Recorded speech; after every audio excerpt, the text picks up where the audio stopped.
एक entertaining film में क्या चाहिए होता है? एक्शन, ड्रामा, इमोशन, कहानी और अच्छे एक्टर। भोला में वो सब कुछ है जो कि एक मास फिल्म में चाहिए होता है और इसकी यही खूबी इसकी सारी खामी की भरपाई कर देता है। तो दोस्तों आज हम एक्सप्लेन करने वाले हैं भोला मूवी को। तो वीडियो को शुरू करते हैं और अगर वीडियो अच्छा लगे तो वीडियो को लाइक जरूर कीजिएगा और इसी तरह के वीडियोस पाने के लिए आप हमारे चैनल को सब्सक्राइब भी कीजिएगा ताकि आपको इसी तरह के लेटेस्ट और फ्रेश कंटेंट मिलते रहे। तो फिल्म की कहानी शुरू होती है धमाकेदार एक्शन से, जहां एसीपी डायना कोकीन से लदे ट्रक का पीछा कर रही है। अपनी जाबाजी का परिचय देते हुए गोली खाने के बावजूद वह 1000 करोड़ का कोकीन जब्त कर लेती है और जो 7 लोग कोकीन से लदे इस ट्रक को लेकर जा रहे थे, डायना उन्हें भी गिरफ्तार कर लेती है। और पुलिस के लिए एक बहुत बड़ा अचीवमेंट था क्योंकि आज से पहले इतना ज्यादा कोकीन किसी ने भी नहीं जब्त किया था। और जब्त किए गए कोकीन को डायना लालगंज पुलिस थाने के खुफिया बंकर में छिपा देती है और उस बंकर के बारे में बहुत ही कम लोगों को मालूम है क्योंकि ये ब्रिटिश का जमाने का जेल है। और जिन 7 लोगों को डायना ने गिरफ्तार किए हैं उन्हें भी वो लालगंज पुलिस थाने में ही बंद करवा देती है। अब अगले सीन में लखनऊ के जेल के सीन दिखाया जाता है जहाँ पर की एक कैदी रिहा हो रहा था और उस कैदी का नाम है भोला।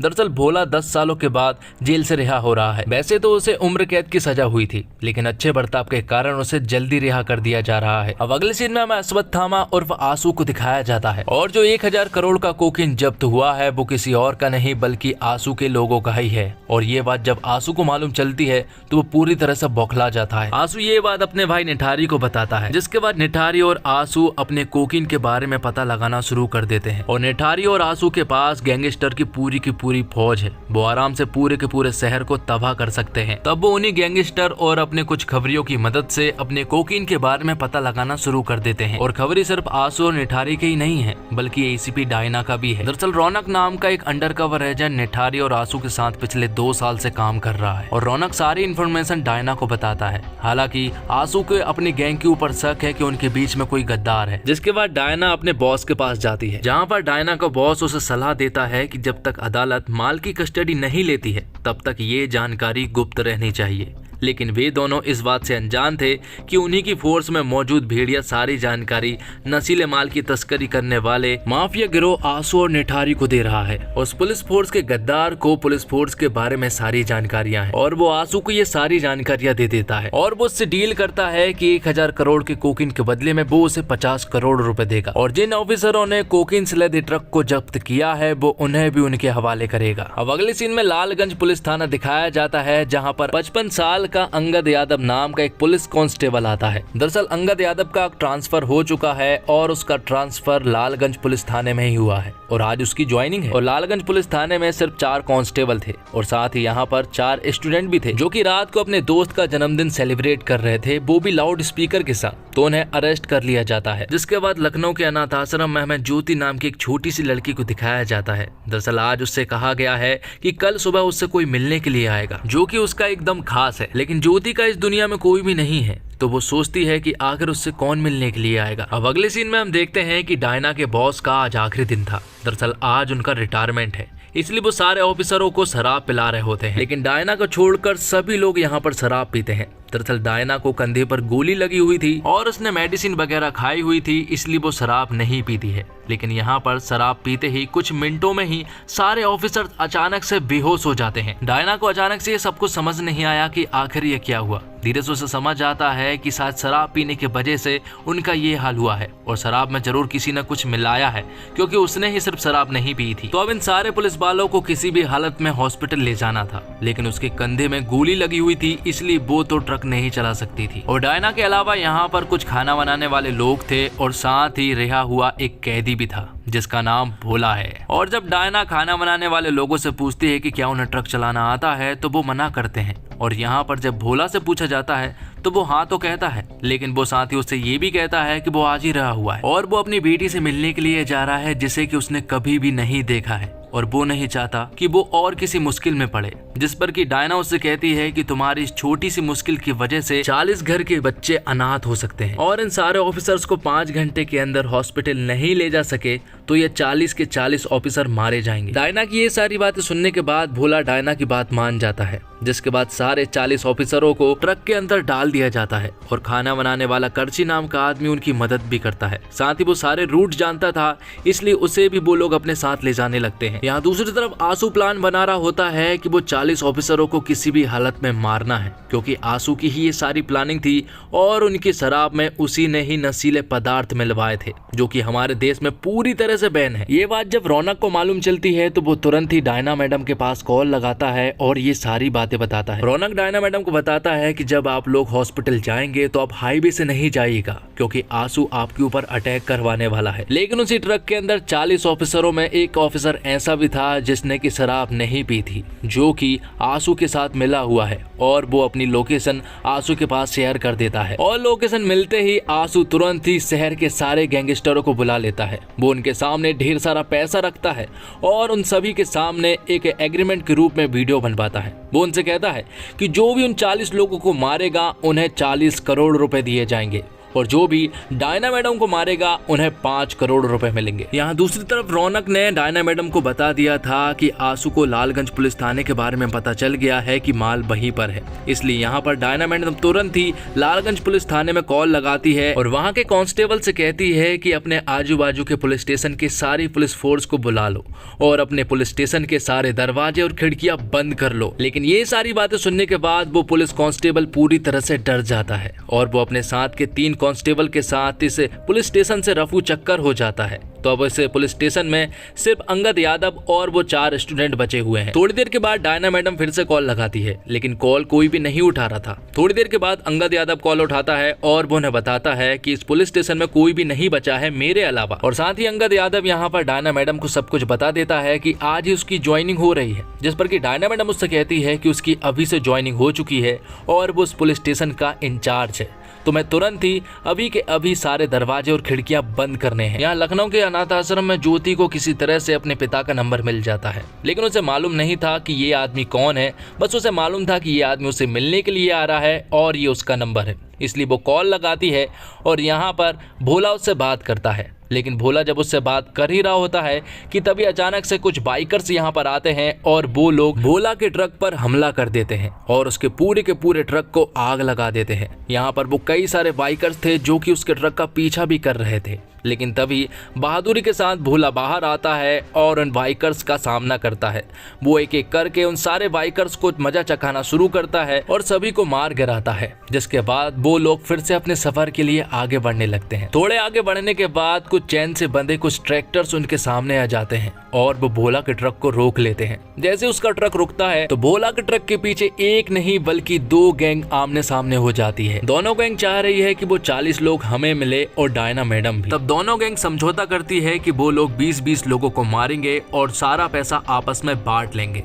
लेकिन यहाँ पर थोड़े आगे बढ़ने के बाद उनका सामना होता है भोला से, और भोला उन्हें ऐसा मजा चखाता है कि वो लोग देखते रह जाते हैं, क्योंकि भोला उन्हें सिर्फ मार नहीं रहा था बल्कि भोला उन्हें जान से मार रहा था। और डायना मैडम भी भोला का साथ दे रही थी। जो भी ट्रक पर चढ़ने की कोशिश करता डायना मैडम उन्हें गोली मार देती। और यहाँ पर आंसू को मालूम चल गया था कि लालगंज पुलिस थाने में उनका माल है, इसलिए वो सारे गैंगस्टर को लेकर लालगंज पुलिस थाने में पहुंच जाते हैं, जहां पर कि वो चिल्ला चिल्ला कर कहते हैं कि उनके पास सिर्फ 5 मिनट है और अगर 5 मिनट के अंदर वो लोग बाहर नहीं आए तो वो इस पूरे के पूरे जेल को जला देंगे। तो जेल के बाहर जो भी हो रहा था, अंगद यादव ये सारी बातें डायना मैडम को बताता है। डायना मैडम यहाँ पर उनसे कहती है कि जेल में ही उनके 7 लोग बंद हैं, उनसे मेरी बात कराओ। और जब यहाँ पर डायना मैडम की बात उनसे कराई जाती है तो डायना मैडम उनसे कहती है कि उनका माल उनके पास नहीं है। वो लोग आंसू से कहते हैं कि हम तुम्हारे 7 लोगों को छोड़ रहे हैं। आंसू तो यहाँ पर अपने माल के लिए आया था, लेकिन जब उसे मालूम चला कि उन 7 लोगों में उसका बड़ा भाई भी है तो वो इस डील के लिए तुरंत ही मान जाता है। तब ये लोग लॉकअप का गेट और पुलिस स्टेशन का गेट दोनों ही खोलने लगते हैं।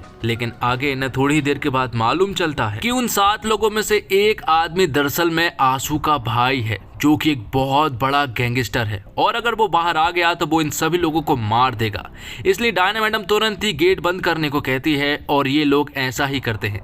तब ये लोग जल्दी से लॉकअप का गेट और पुलिस स्टेशन का गेट बंद कर देते हैं। तब आंसू का भाई लॉकअप की खिड़की से बाहर चिल्लाने लगता है कि उनका पूरा का पूरा माल इसी जेल में है। लेकिन यहाँ पर आंसू ठीक से नहीं सुन पा रहा था, इसलिए वो खिड़की के पास आता है और यहाँ पर अंगद यादव भी कुछ नहीं कर पा रहा था, वो उसे बोलते हुए नहीं रोक पा रहा था। तब यहाँ के स्टूडेंट के दिमाग में एक आइडिया आता है और जो लाउड स्पीकर पुलिस वालों ने जब्त किए थे वो आंसू के भाई की लॉकअप के बाहर रख देता है और उन्हें जोर जोर से बजाने लगता है, जिससे कि आंसू के भाई की आवाज बाहर तक नहीं जाती है। और फिर थोड़ी देर के बाद आंसू किसी तरह से पेड़ के सहारे उस जेल के ऊपर चढ़ जाता है और किसी तरह से वो अंदर भी पहुंच जाता है, जहां पर वो अपने भाई से मिलता है।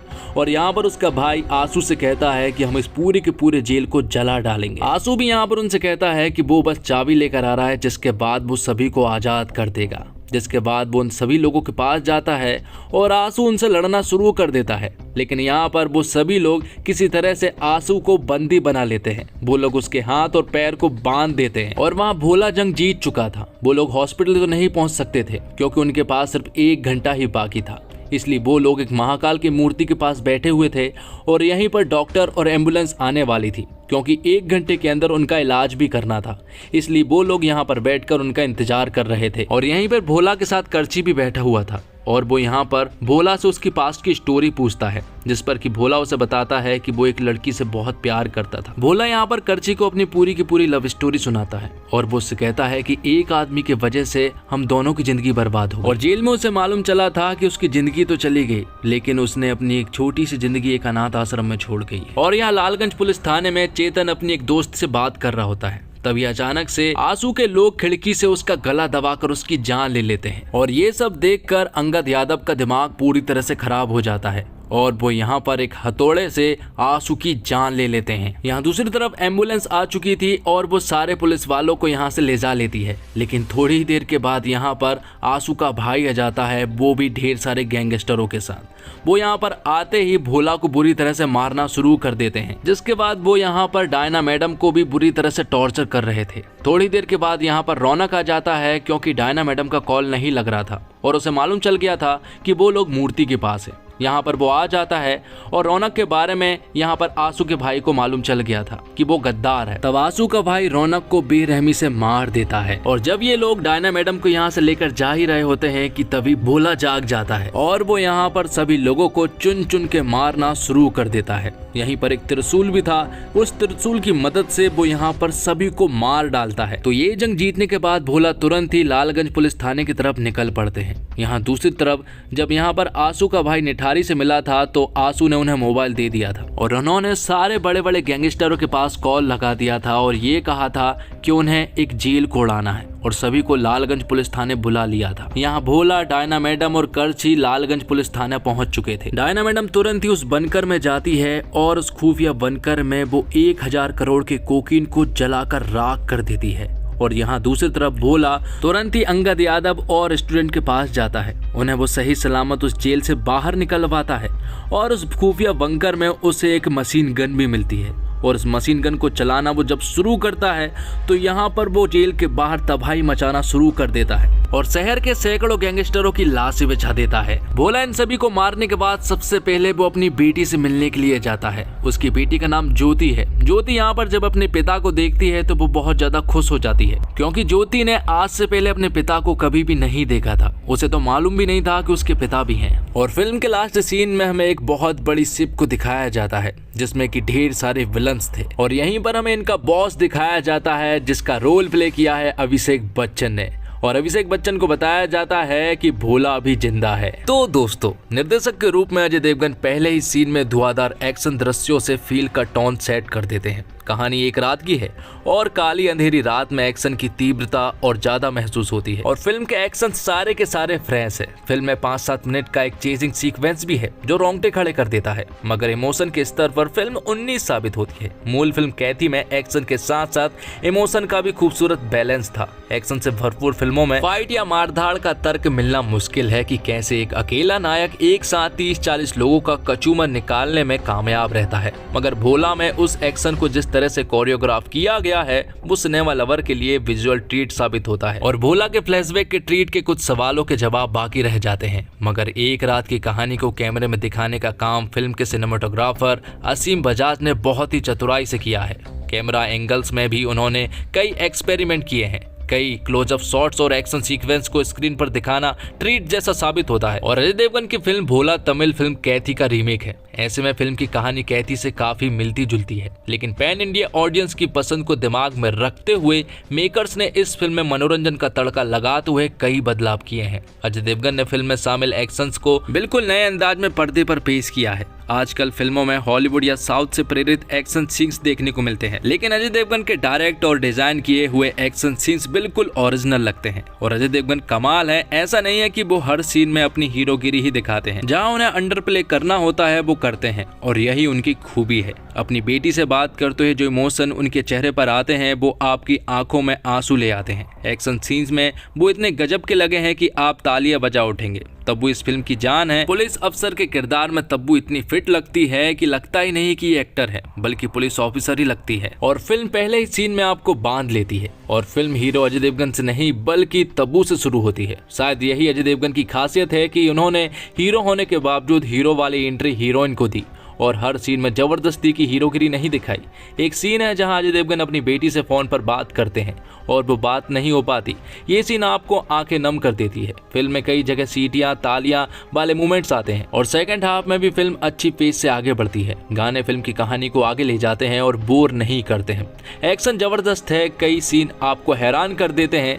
ये एक ऐसा मसाला है जहाँ दर्शक खूब इंजॉय करेंगे। और फिल्म को अजय देवगन ने खुद डायरेक्ट किया है और इसके लिए अजय की तारीफ करनी होगी। वो जितने अच्छे एक्टर है उतने ही अच्छे डायरेक्टर भी साबित हो रहे हैं। कहाँ किससे कितना काम करवाना है और कहाँ खुद को कितना फुटेज देना है, ये अजय बखूबी जानते हैं। ऐसा नहीं है कि खुद ही डायरेक्टर है, खुद हीरो है तो हर सीन में खुद को फिट कर दिया जाए, लेकिन ऐसा बिल्कुल भी नहीं है। अजय ने चुन चुनकर अच्छे एक्टर भी कास्ट किए हैं। तब्बू का किरदार तो कई बार उन पर भी भारी पड़ जाता है, लेकिन यहाँ लगता है कि अजय ने एक्टर की वजह डायरेक्टर होने का फर्ज ज्यादा अच्छे से निभाया है। इसके लिए उन्हें फुल मार्क्स मिलेंगे। और फिल्म में एक्टिंग के साथ साथ डायरेक्शन की जिम्मेदारी भी अजय देवगन ने संभाली है। ऐसे वक्त में जहां लोगों का वर्ल्ड सिनेमा के प्रति एक्सपीरियंस बढ़ा है, वहां साउथ की मशहूर फिल्म कैथी की रीमेक कर लोगों के बीच उसे रेलिवेंट बनाए रखना अजय के लिए बेशक चुनौती भरा रहा होगा। फिल्म में एंटरटेनमेंट का हर वो डोज है जिसकी ख्वाहिश एक सिनेमा लवर को होती है। हालांकि कौन सा डोज किस मात्रा में देना है, इसके बैलेंस में अजय की चूक नजर आती है।